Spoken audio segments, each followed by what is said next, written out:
मंत्री उदय सामंतांचा पूर्ण ताफा ईव्ही गाड्यांचा आहे। ताफ्यातील प्रत्येक गाडी ईव्ही आहे। सोबत आवश्यक स्टाफ घेऊन मंत्रालयाकडे ते रवाना झालेले आहेत। आज कॅबिनेटची बैठक आहे आणि कॅबिनेटच्या बैठकीपूर्वी उदय सामंत आपल्या ईव्ही कारनं ईव्ही ताफ्यानं आता कॅबिनेटच्या बैठकीकरता मंत्रालयाच्या दिशेनं रवाना होत असल्याची ही दृश्य। ताफ्यातल्या गाड्या जर आपण पाहिल्या तर त्या सगळ्या गाड्या ईव्ही आहेत। शिवाय ताफा हा निम्म्यावर आल्याचं देखील पाहायला मिळतंय।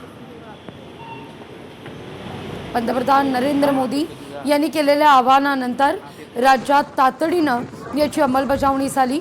मग ती शिंदेच्या शिवसेनेकडून असू दे किंवा भाजपकडून, सत्ताधारी पक्षांकडून ही तातडीनं अंमलबजावणी होताना दिसते आणि ताफ्यातील कार्स या कमी करण्यात आल्या आहेत। शिवाय ईव्ही कारचा वापर या ठिकाणी केला जातोय।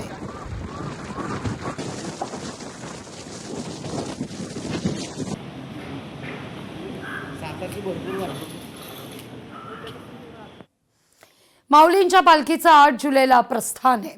आळंदी देवस्थानकडून वेळापत्रक जाहीर करण्यात आलेलं आहे।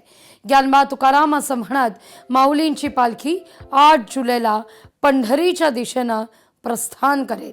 आळंदीहून हा प्रस्थान सोहळा सुरू होईल।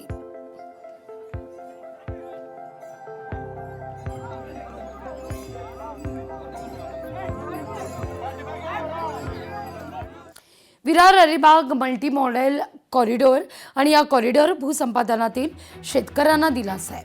2024 प्रमाणे मोबदला देण्याकरता सरकार सकारात्मक आहे। महसूल मंत्री चंद्रशेखर बावनकुळे यांनी या संदर्भात निर्देश दिले आहेत। गरज भासली तर कॅबिनेट बैठकीत निर्णय घेतला जाणार आहे।